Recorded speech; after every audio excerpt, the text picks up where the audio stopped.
नारायण, आज लागली रे तुझ्या दर्शनात. तू केव्हा येशील? तुझं मूर्तिमंत स्वरूपाचं दर्शन कधी घडेल असं झाले रे या मनाला. त्याने म्हणे स्वप्नी फक्त तुझीच मूर्ती या जयंतनं बसवली. आई माझी आंधळी, बाप माझा मधुरा प्रश्न करतो. आई आंधळी, बाप मधुरा प्रश्न करतो. दुसऱ्याची मोलमजुरी करावी आणि आम्हा 3 जीवांसाठी जे मिळेल ते घेऊन यावं. आणि नारायण, जेव्हा वेळ मिळेल ना तेव्हा तेव्हा तुझ्या भक्तीत रममाण व्हावं. नारायण, येशील नारायण.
प्रतिमेच्या शतशः तुकडे केले, चरणावर वाहिली फुलं फेकून दिली. भद्रासुर म्हणतात मला, वातावरणाच्या ठिकाणी वास्तव्य तरी कुलात माझा जन्म. कोण रे? माझं नाव जयंत. जयंत? एका गरीब घराण्यात माझा जन्म झालाय. आई माझी आंधळी, बाप माझा मजुरा प्रश्न. दुसऱ्याची मोलमजुरी मी करतो. वेळ मिळेल किंवा नारायणाच्या भक्तीत रममाण असतो. आणि तुम्ही हे काय केलं? आईच्या डोळ्या फुटले, बाप मजुरा प्रश्न करतो आणि वेळ मिळेल त्या वेळेत नारायणाची भक्ती करतोस. नारायण कधी दिसलाय तुला? आतापर्यंत दिसला नाही, पण कधीतरी दिसणार म्हणजे माझा विश्वास. दिसला नाही? नारायण तुला कधी दिसला नाही असं असूनही तू नारायणाची भक्ती करतोस म्हणजे आईचे डोळे फुटले. नाही असं म्हणू नका. बाप मदिरा भाषण करतो, वेळ मिळेल त्या वेळात तू नारायणाची भक्ती करतोस. तुझ्या भवितव्याचे दिवस बदलण्याचं असं वाटत होतं, पण तसं चिन्ह काही दिसत नाही मला. काय कारण आहे? परिस्थिती तशी आहे. अरे तू भक्ती अशीच करत राहिलास काही सुधारणा होणार नाही. मी सांगतोय तसं वागलास, मी सांगतोय तसं वागलास, तुझी आई सुखात समाधानात जगेल जीवन. बाप तुझा जेवढी मदिरा प्रश्न करेल मी देईन तेवढी. एवढाच नव्हे, धन द्रव्य दाग दागिने महाल बांधून देईन, महाल. 7 पिढ्या तुझ्या, किती 7 पिढ्या बसून खा. हे काय करायची गरज नाही तुला. एवढा धन देईन. एक करायचं, काय काय करायला हवं? काही केलीस वाढत राहणार, लक्षात ठेव. एक करायचं, आजपासून नारायणाची भक्ती बंद करायची. काय नारायणाची भक्ती बंद करायची. आपण एवढं सारं देणार आहात म्हणजे काय? आपण एवढे श्रीमंत आहात. पाता मुलाचा सम्राट भद्रासूर म्हणजे कसा असेल? एवढे श्रीमंत. मग एक विचारू का? विचार. राग नाही ना? राग येण्यासारखं विचारलो. नाही तसं काय विचार ना. काय करा फोडून टाकी. मला एक सांगाव, काय आपण म्हणा एवढे श्रीमंत आहात. आता पाता मुलाचा सम्राट म्हणजे तुझ्यासारखा भिकारी असेल तो श्रीमंत. मग मला सांगा, तुमच्या आई वडील आहेत? माझ्या जवळ जरा पहा, मी केवढा दुष्टम पुष्टम दिसतो. आता या वयात येतो वर आई बाप जिवंत असणार. माझे आई आणि वडील खाऊन पिऊन आनंदात हसत हसत वर गेले. कसे गेले? हसत हसत वर गेले. म्हणजे तुमचे आई वडील नाही? आता कसे असणार सांगितलं ना. म्हणजे खरे भिकारी तुम्ही आहात. म्हणजे खरे भिकारी तुम्ही आहात. नाही कसं काय पटलं पाहिजे? याला कारण आहे. सांग भाऊ. हे धन द्रव्य ऐश्वर काय कामाचं आहे? एक लक्षात ठेवा, या संपूर्ण जगातनं ज्याच्याजवळ ज्याचे आई वडील आहेत तो जगातला खरा श्रीमंत माणूस आहे. आणि तो श्रीमंत माणूस मी आहे. कारण माझ्याजवळ माझे आई वडील आहेत. आणखी मला काय हवंय? शाबास. याचे कोण सवंगडीत असतील. आता ज्याने टाळ्या वाजवल्या त्याने ऐकायचं. हा तुम्ही टाळ्या वाजवलेल्या, याचं म्हणणं असं आहे की मुलाच्या आयुष्याच्या अंतापर्यंत आई वडील जिवंत तो खरा श्रीमंत. आता मुलाच्या आयुष्याच्या अंतापर्यंत आई वडील जिवंत राहायला पाहिजे. म्हणजे आई वडील मुलाच्या आयुष्यापर्यंत जिवंत राहायला पाहिजेत. म्हणजे मुलगा प्रथम मेला पाहिजे असं म्हणणं ना. बरोबर आहे ना? आता तुमची बुद्धिमत्ता तेवढी, त्याला मी काय करू? मुस्कान फोडून टाकी. भक्ती बंद करायची.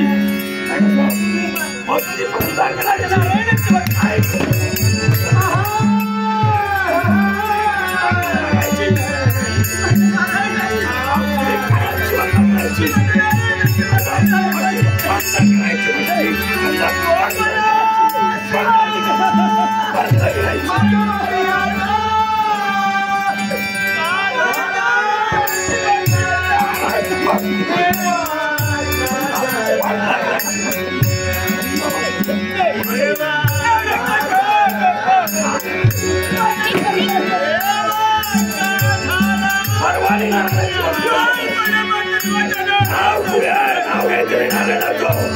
नारायणाची भक्ती बंद करायची.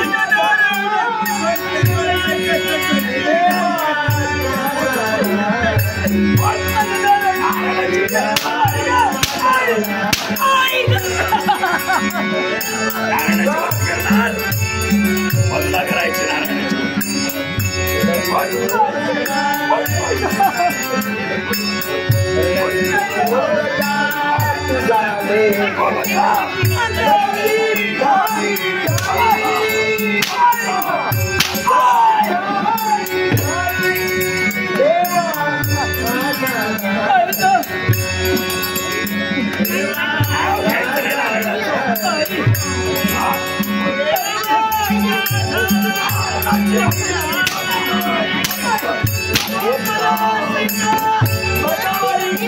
Oh,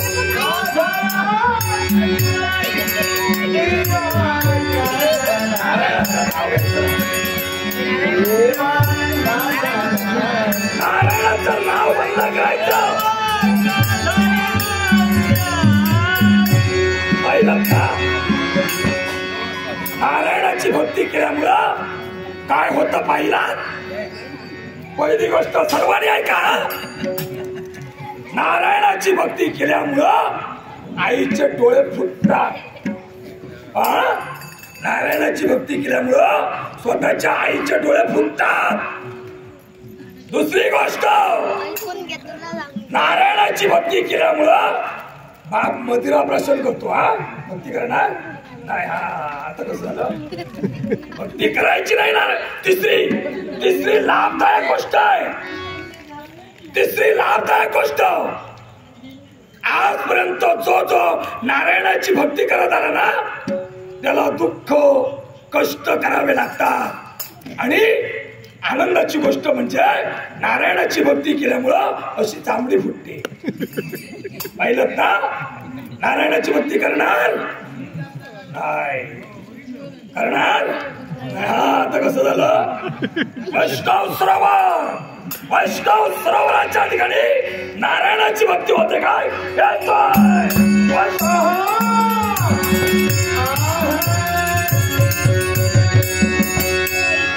देवा गावते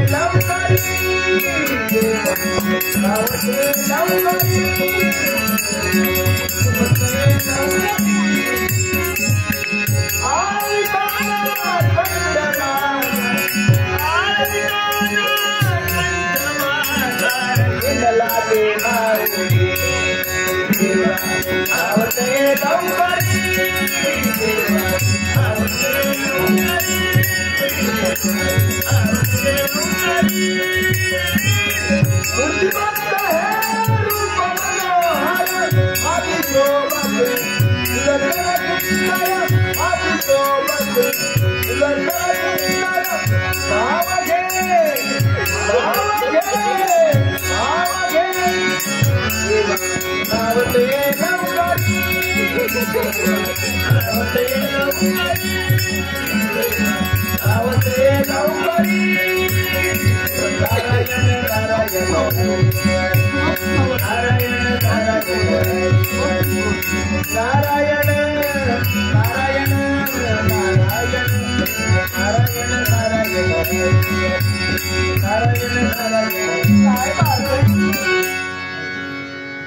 त्या आसरानं मला एवढं मार मारेल पण त्या वेदना कुच्च्या दूर निघून जाव्यात आणि या प्रसन्न आणि रमणीय अशा प्रकारचं वातावरण हा अलग प्रकाश हे काय म्हणावं ओम नमो नारायण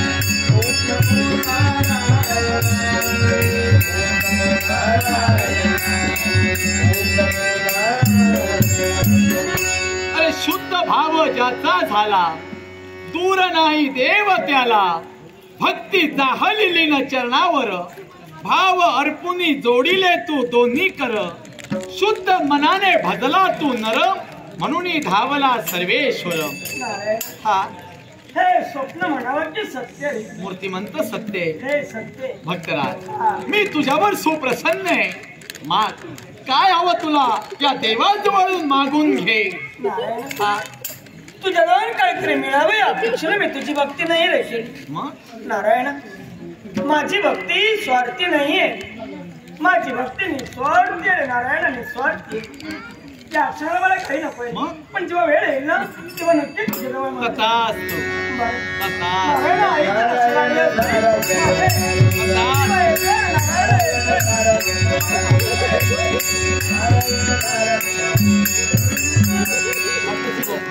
आमचे व्यवसाय बंधू दशावतारी कलावंत तेजस चव्हाण याला मला तो परतविले तेजस चव्हाण याला शुभेच्छा देऊन या पारितोषिकाचा आदरपूर्वक स्वीकार करतोय हे भद्रासूर माझ्या भक्तांना मारण्यासाठी तू मरतभूमीपर्यंत आलास अरे पण विश्वाचा नियम आहे आणि देवानं हा नियम बनविलेला आहे भक्तांचा पाठीराखा म्हणून देव तारी त्याला कोण मारी, देव तारी त्याला कोण मारी.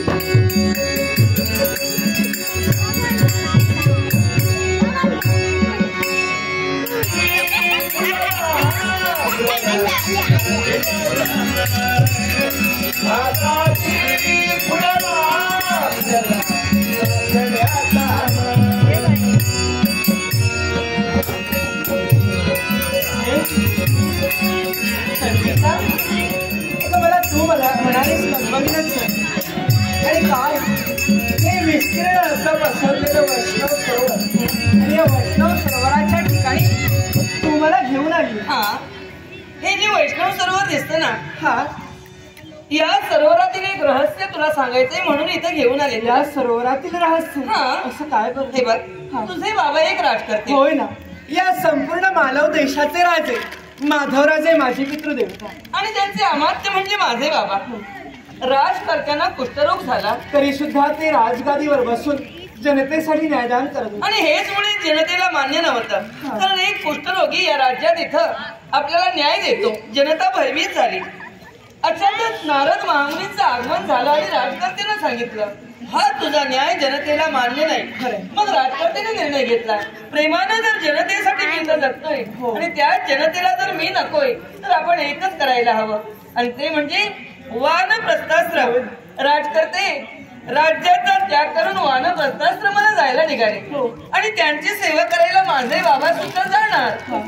पण त्यापूर्वी माझे बाबा इथे आले होते, या वैष्णव सरोवराच्या ठिकाणी. हे जे वैष्णव सरोवर दिसतं ना, हा, इथे माझे बाबा आले होते.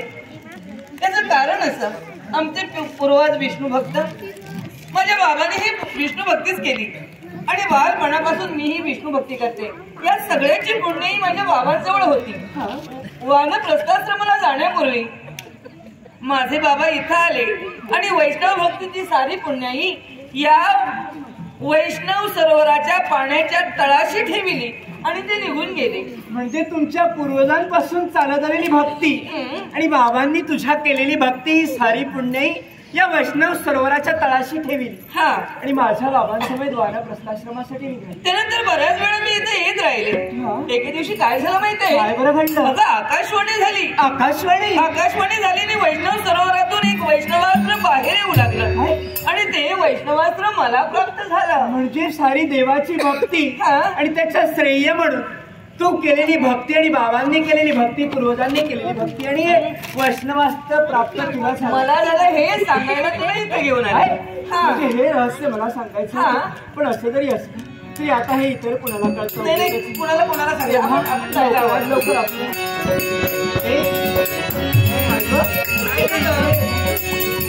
हे विष्णू असलेलं वैष्णव आणि 4 दिवसांनी बहरलेला निसर्ग पाहून असं वाटलं कसं काही दोघांनी मिळून या निसर्गाचा आस्वाद म्हणत असेल ना तर मी थांबायला तयार आहे. पहा, या दिशेला जर का पाहिलं असेल मोठमोठाले वृक्ष तेव्हा आकाशाला बसायला घालतात आणि त्याला वेष्टन देऊन बसल्या त्यावेळी आपल्याप्रमाणे मैत्रीचा हितगोज साधू राहणार असं पाहतच राहू. हा, पहा ना, काही वृक्ष पुष्पयुक्त झाले, भ्रमर समुदायाने विराजित आणि नूतन पल्लव फुटलेले वृक्ष आरक्त वर्ण नेत्रांना इकडे पाहत आहे असं मनोभाव निर्माण होतोय. होय ना, हे नैनरम्य वातावरणाने हे पहा ना, एकत्रित पाहिलं सुंदरगार पाणी. हो, आणि हे पक्षी काय करतात माहिती काय करते?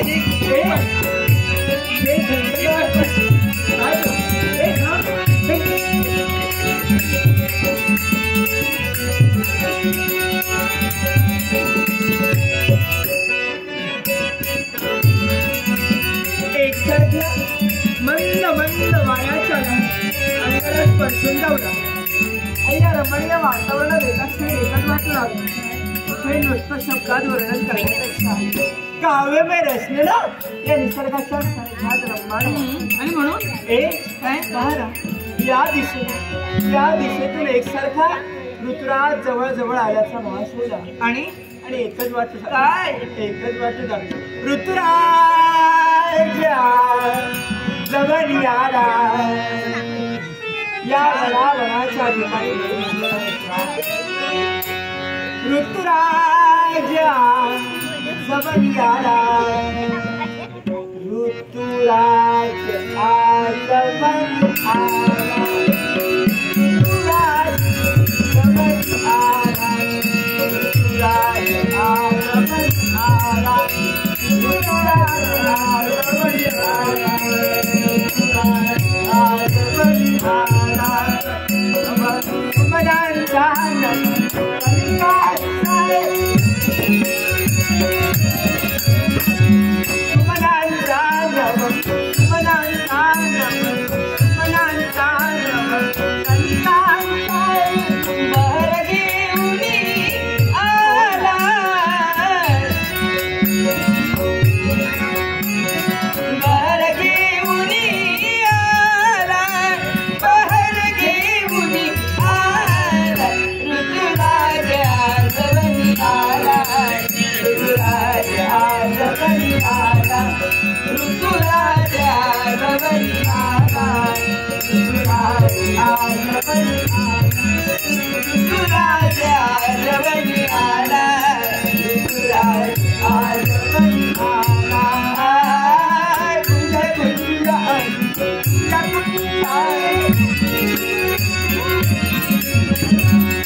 तेव्हा हे बघ, तू एक जबाबदार व्यक्ती आहेस.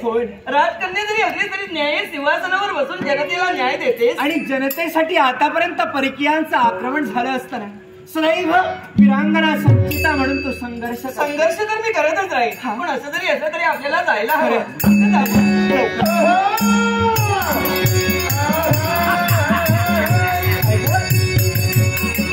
अनोळखी व्यक्ती काय की आज मार्गाने येताना दिसते.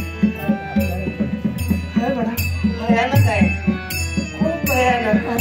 पण एक लक्षात घे, आपल्याला जर जास्तच भीती वाटायला लागली ना, आपल्याला जर भीती वाटत असेल आपण दाखवायचं नाही आपण घाबरलो. आता मार्गात आहे खरी आपल्या, तेव्हा असंच करायचं. नमस्कार. आम्ही आमच्या मार्गाने माघारी निघालो. एकाएकी आगडबंब देणारी व्यक्ती पाहिली. हे असं चित्र कधी पाहिलं नाही. आणि म्हणून अनोळखी व्यक्ती विचारपूस करतो, कोण आहात आपण? विचारपूस. हा, मार्गात पाताळभुवनाच्या ठिकाणी आमचं वसतिस्थान. पाताळ भुवनाच्या ठिकाणी कुन्मांडकाक्ष देवाला संज्ञा. हा, मग असं असताना काय आम्ही जीवनात असं कधी रत्न कधी पाहिलं नाहीये. काय प्रथमतः आम्ही तुम्हाला पाहतोय. नाव काय तुमचं? नाव माझं रत्नमाला. या मालव देशाचे राजे माधवराजे यांची कन्या रत्नमाला मी. रत्नाप्रमाणे तुम्ही सुंदर आहात ते सांगायलाच नकोय. तुमच्या मुखातून आमचं वर्णन केलं म्हणजे काहीतरी तुम्ही चांगलं बोललात. कधी न पाहिली न देखील व्यक्ती प्रथमतः चांगलं बोलते, याच्या अर्थी तुमच्या मनात सुद्धा काहीतरी चांगले विचार. जगात जे चांगलं आहे हा ते बोलण्यासाठी काही कमीपणा नाहीये. बरोबर बोलला. आणि असं असताना आम्ही तुम्हाला निहाळलो, तुमचं निरीक्षण आणि परीक्षण केल्याच्या नंतर एकंदरीत तुमच्याबद्दल आपुलकी निर्माण झाली. अरे वा, थांबा मॅडम. आपुलकी वाटली, वर्णन केला, सुंदर आम्हाला तुम्ही म्हणाला, म्हणून आम्ही तुम्हाला धन्यवाद देतो. पण असं जरी असलं तरी सुद्धा कधी आपल्याला पाहिलं नाही, आपली ओळखी नाही, आणि असं असताना एकाएकी वर्णन करू लागला. मार्गात इथं का बरं थांबला? यालाही कारण आहे. हा, कारण जिथं आम्ही आलोय ती विचारपूस करण्यासाठी तिथं आम्ही आलोय. विचारपूस? कोणती? वैष्णव सरोवर. याच ठिकाणी हे या वैष्णव सरोवराच्या ठिकाणी नित्यशा वैकुंठी नारायणाची भक्ती चालली. बरोबर आहे. भक्ती करतायत ती नारायणाची. त्या नारायणाच्या भक्तीमुळं दानवांना जीवनात उपद्रव होतोय, जेणेकरून आमची शक्ती कुठेतरी आम्हाला कमी ठरतय, म्हणून आम्ही आमची थाललोय. पण त्या नारायणाची भक्ती आम्ही करतो, असं असताना आमच्या काहीतरी मनाच्या ठिकाणी इच्छित आहे आमच्या जीवनात सुख समाधान प्राप्त व्हावं, आमचे दुःख दूर व्हावे. आणि असं असताना मला सांगा, काहीतरी तुमच्या मनाच्या ठिकाणी गैरसमज निर्माण झालाय. आणि ऐकून तरी घ्या, का म्हणते मी, का आणि कशासाठी त्या देवाची भक्ती आम्ही करतो आणि जीवनात तुमच्या वाईट निर्माण होत आहे, हे कसं काय ते मला तरी ऐकायचंय. तुमच्या सुखासाठी तुम्ही झटता. बरोबर आहे. केवळ आपल्याला सुख मिळावं प्रत्येकाने झटायला, ही सद्भावना तुमची आहे, प्रत्येकाची असायला. पण तुमच्या सुखामुळं जीवनात आम्हाला अपयश येतं. पण याचा अर्थ मला अजूनही समजलं नाही, ते कसं काय अपयश येतं? कारण तुम्ही केलेली भक्ती त्यांचा आविर्भाव देवतत्वाला मिळतोय, जेणेकरून दानवांची शक्ती कमी ठरवून आम्हा दानवाला ज्यावेळी आम्ही संघर्ष करतोय त्यावेळी आम्हाला जीवनात अपयश येतं. मग जीवनाच्या ठिकाणी असं काहीतरी तुम्ही तरी करा की जीवनात जे काही तुमच्या वाईट हेतू वावरतायत, अहंकार मनाच्या ठिकाणी धरत असाल तर थोडीशी वृत्ती तुम्ही तुमची बदलावी आणि जीवनात स्वतःचा उत्कर्ष स्वतः तुम्ही साधून घ्यावा. मग मला सांगा, आम्ही भक्ती करतो ज्याचा अर्थ आम्ही तुमच्या जीवनात काही आडकाठी आणत नाही, तुमचा मार्ग आम्ही मुळीच कधी अडवला नाही. आणि असं असतं ना, आमच्या मार्गात तुम्ही आडवे का आणि कशासाठी येतात? हे जे सारं घडतंय ते केवळ तुमच्यामुळे घडतंय असं तरी आम्हाला वाटतंय. म्हणून आमची तुम्हाला प्रांजळ सद्भावना आहे. प्रांजळ सद्भाव यालाही कारण काय असेल तर वैष्णव सरोवराच्या ठिकाणी तुम्ही जर नारायणाचा जर भक्त असाल तर भक्ती काही दिवसासाठी का होईना ही बंद व्हायला. हे सांगणारे तुम्ही कोण? आम्ही आला दानवात पाताळ वनातून. बरोबर. दानव कुलात आमचा जन्म झालाय हे आम्हाला कळलंय. आम्ही सक्तीचा जोखड मरद मानवाच्या ठिकाणी ठेवतोय, याला जीवनात आम्हाला यश मिळवणे. एक गोष्ट लक्षात ठेवा, भक्ती कुणी कुणाची करावी हा ज्याच्या त्याच्या मर्जीचा प्रश्न झाला. आणि असं असताना जीवनाच्या ठिकाणी जर आम्ही तुमच्या मार्गात आडवे आलो असतो, जर का स्वतः म्हणून आम्ही तुमचं वाईट चिंतिलं असतं तर तुम्ही आमच्यावर सक्ती ठेवू शकला असतात. ज्या अर्थी आम्ही तुमच्या मार्गात नाही तिथे आमच्या मार्गात तुम्ही आडवे येऊ नये. जे काही आमच्या जीवनात आम्ही करतो ना ते प्रांजळपणे आम्हाला करू द्यावं. तुमचा मार्ग तुमच्यासाठी मोकळा आहे. भक्ती तुम्ही बंद करा, त्याचा माझ्या काळी मात्रचाही संबंध नाही. काळी मात्र संबंध नाही. कारण जोपर्यंत भक्ती बंद होत नाही तोपर्यंत आम्हाला यशाची यशप्राप्ती जीवनात आम्हाला घडणार नाही. हे तुमच्या जीवनाचं तुम्ही दुर्भाग्य समजावं. भक्ती आम्ही करणार आहोत जीवनाच्या शेवटच्या क्षणापर्यंत. कोणताही जरी प्रसंग निर्माण झाला असेल ना तरी ती भक्ती कधी त्या देवाची बंद होणार नाही. ही भक्ती जर बंद होत नसेल तर जबरदस्तीनं मला इथं बंद करावी लागेल. तुमची लागून गेली असेल, अहंकाराचे वारे जर का या तुमच्या करण्यासाठी काही शिरत असतील, अहंकाराने तुमचे भाऊ जर का स्फुरण पाहू लागले असतील तर ते वैराचं पारिपत्य करण्यासाठी वीरांगना संचिता नक्कीच तत्पर. कुन्मांड दक्ष, आम्ही बोलणं आपलं ऐकलं. तुमचं तेच हेतू आहे की आम्ही भक्ती करतो त्याचा आविर्भाव देवतांना मिळतो आणि दैवी शक्ती प्रबळ होते आणि तुमची शक्ती कुठेतरी लोप पावते. तुम्ही सुद्धा आता एकच करा, हे वैष्णव सरोवर आहे, आम्ही भक्ती करतो, तुम्ही सुद्धा भक्ती केल्यानंतर तुमची दानवी शक्ती प्रबळ होईल. हा एकच उपाय आहे त्याच्यावर. मुळीच नाही, आम्ही भक्ती करू त्या कांताळे देवाची, पण नारायणाची भक्ती आम्ही आमच्या जीवनात करणार नाही. म्हणजे कात्यायनी देवीची भक्ती करून ती देवी तुमची शक्ती प्रबळ बनवू शकत नाही.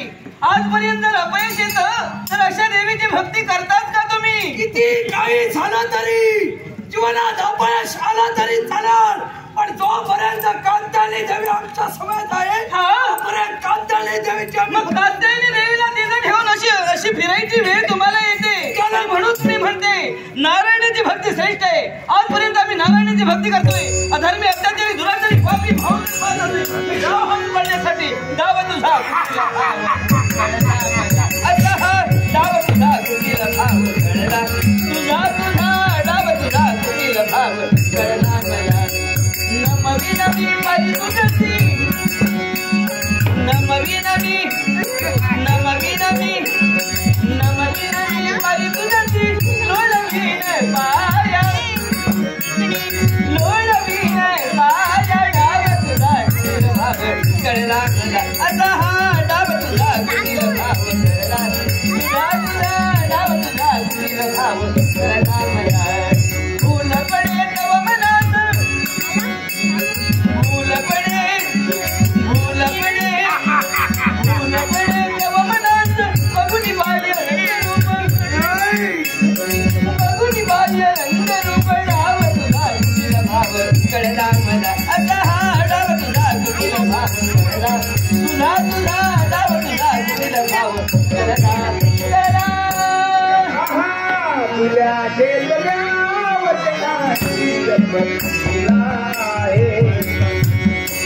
तुझ्या केलेल्या वचनाची गंमतीला आहे. मला न्यावून देण्याची गंमतीला आहे. मला न्यावून देण्याची गंमतीला आहे.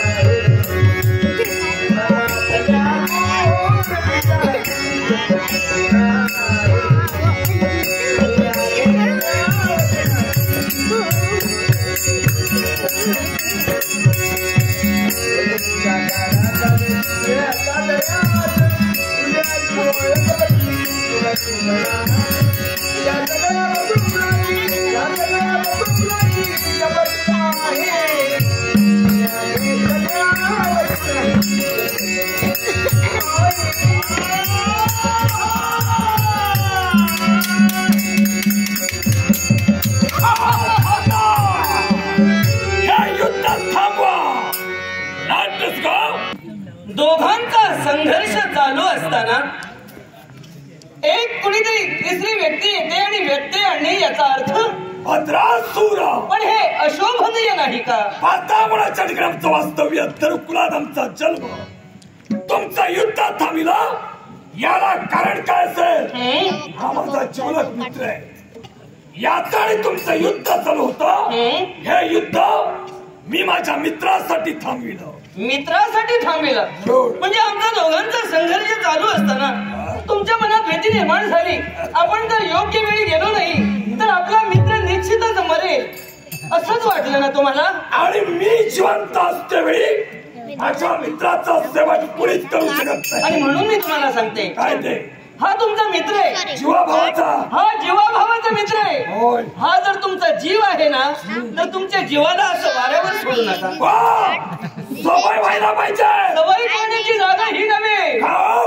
तो पुन्हा समावित युद्ध करू शकतो. माझा आत्मविश्वास आहे. समावित जर युद्ध करू शकतो तर तुम्ही का आला? याला कारण त्याचं रक्षण करण्यासाठी. म्हणजे तो कुणाही समवेत करू शकत नाही युद्ध. मरणार अशी भीती झाली म्हणून आला. असं सांगता येत नाही. सांगता येत नाही तर का आलात तुम्ही? कारण वेळ कुणाची केव्हा येईल हे ठरवता येत नाही. मग वेळ जर ठरवता येत नाही तर तुम्ही का आलात हे एकच सांगते मी. तुम्ही स्वतः तुमच्या महाराणी समवेत लाख जण तिला आजपासलं नारायणाची भक्ती नारायण नामस्मरण बंद करण्यासाठी दर्शनची धडा वेगळा करणार. अत्याचारी दुराचारी पापी भावानंतर तुम्ही दोघं आलात हानी करण्यासाठी प्रथा वंदना करताना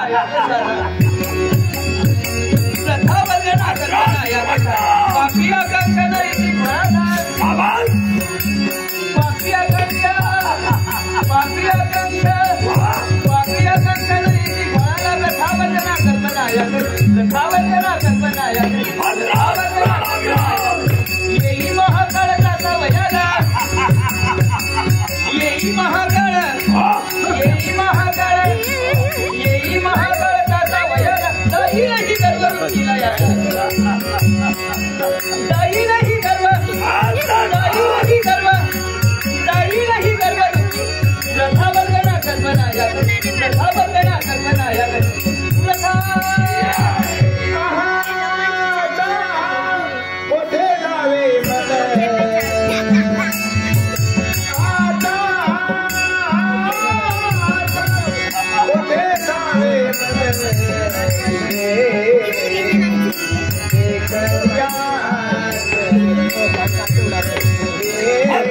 वासुला लागला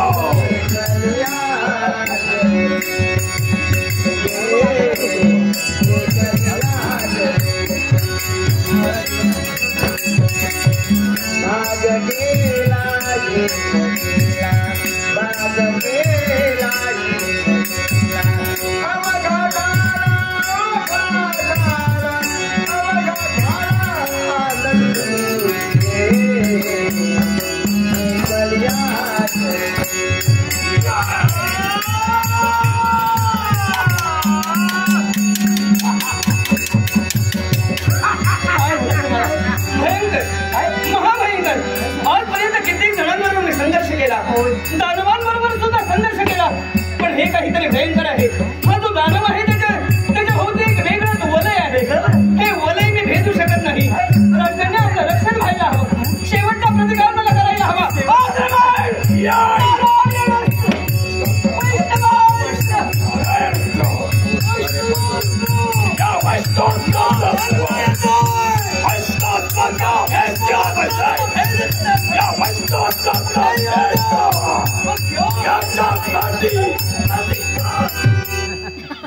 कावळे कीर्ती कावळे हिला लागमाला तर परशिले कीर्ती कावळे याला आशीर्वाद देऊन या पारितोषिकाचा स्वीकार करतो. काळा कपटी चोर ते तुला म्हणतो काळा कपटी पोटात असेल तर तू बाहेर ना घाला निघा हा पोटात काय अरे पण तुम्ही लुगड्यात वावरणारा तू लुगड्यात अरे मी लुगड्यात तुम्ही फिरता उघड्यात अरे लुगड्यात वावरणारा तू बरोबर आहे. अरे भूतकाळची आठवण भद्रासूर तुम्हाला प्रत्यक्षाने करून दिली. अरे ज्यावेळी अमृत वाटणीची वेळ समीप आली तेव्हा मी लुगडी परिधान केली पण तेव्हा मला काही फायदा झाला नाही. मला काही नाही रे फायदा झाला. अरे अमृत चोरलास आणि फायदा नाही म्हणतोस. अरे तसं नव्हे ते अमृत माझे एकट्यासाठी नव्हे सर्व देवदेवतांनी वाटून घेतील. अमृताचा कुंभ अमरेशाजवळ राहिला माझ्याजवळ काय अमृत दिला देवताना आणि दानवाला काय दिलास मदिरा. तू कपटी आहे. अरे आता मी अमृत पिऊन कसे पा आणि तुम्ही मदिरा पिऊन कसे पा. बदलून टाकली ना आम्हाला मदिरा दे. आता काय झालं माहितीये एवढे दिवस आम्ही अमृतात प्राशन केले तुम्ही मधुरा. आता काहीचे दिवस आहे मदिरा सोडू नका रे. आम्ही सवय आहे. अरे काय माहितीये अमृत वाटणीची आम्ही लुगडी मी परिधान केली मला काही त्याचा फायदा झाला नाही पण अलीकडे तुम्हाला फायदा मात्र जरूर होईल. जिकडे तिकडे नारायणाचं सध्या पूजन चालू आहे. अलीकडेचे दिवस हे नारायणाच्या पूजनाचे. तिथं जर तुम्ही लुगडी परिधान करून गेलात तर तिथल्या स्त्रिया तुम्हाला हळदी कुंकू हे लावतील. सवय नाही सोय करून घ्या. आता चुड्या बांगड्या भरायची सवय तुला आहे. तुला शोभेल आम्हाला अशोभनीय आहे ते. अरे पाहणाऱ्याला काय वाटेल विश्वाचा राजा मध्ये उभा आहे आणि दोन नोकर बाजूला उभे. पाहणाऱ्याला वाटेल वैष्णवास्त्राची प्रेरणा होता वैकुंठचा त्याग केला भूतलावर आलास. अरे भक्त रक्षणाची ब्रिदावली भक्त पळून गेले पण इतरत्र भक्तांचं संरक्षण व्हावं म्हणून मी इथं आलोय. आता तू तुझा स्वतःचं संरक्षण कोणत्याच रणकथेत पाहिजे. अरे भद्रासुरा तू युद्धाला कौल लाविलीस. तुमचं आमचं युद्ध सुरुवात झालं पण मला खऱ्या अर्थानं मनोहर म्हणतात आणि हा लीलाधारी नारायण. मनोहराची नाक फोडली पाहिजे. मनोहराची नाक फोडून टाकेल. झाला तो सत्य ना नारायण तुला आम्ही पूर्णतः ओळखतोय. शब्दांचे जे खेळ खेळतो विचार करून बोल. अरे युद्धाला याने कौल लावली. कुठच्याही कार्याला सुरुवात करताना शुभ लक्षण पुढे असावं लागतं. तू युद्धाला सुरुवात केली आणि प्रथमतः वैकुंठात हे अवलक्षणी पाहिजे. आम्ही शुभ लक्षणी आहोत. हा शुभलक्षणी आहे. हा शुभलक्षणी. माझा मित्र आहे तो जीवाभावाचा. अरे त्याच्या डोक्यावर पाहा तरी हे मंगल की जंगल घेऊन फिरतो तेच कळत नाही. हे जंगल की मंगल माझं. हा? पण तू किती काही जरी केलंस तर तुझं हे चालणार मग मलाही पाहिजे. सवाई तू बेटा पराक्रमाला नाही तुझा याच्या. आणि तुझा विचारच खोटा आहे. अरे बोलायला जागा शिल्लक अरे नाही. बाप सवय हा बेटा त्या पराक्रमा नाही तोटा. हा म्हणतो मला खोटा. अरे तुमच्यापेक्षा मी मोठा. हे पकडून दे.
फळ यांची ताटातूट करायला हवी.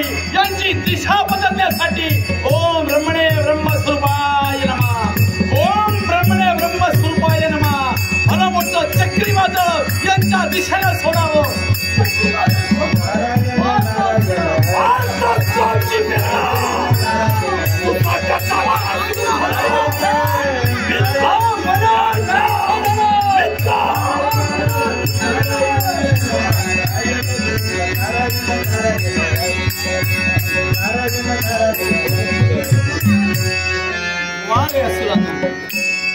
भलं मोठं चक्रीवादळ निर्माण केलं. धुळीचे लोड गगनाला भिडू लागले आणि यांना देव दिसेनासा झाला. तुम्ही कुठेही चला, तुम्ही तुमच्या मृत्यूच्या नांदीला सुरुवातच केली आहे. तुमच्या गायला पूर्ण विराम म्हणजे एका वाक्यरचनेत 3 वरदान लवकरच माझ्या भक्ताला मिळवून देईन आणि तुमच्या गायला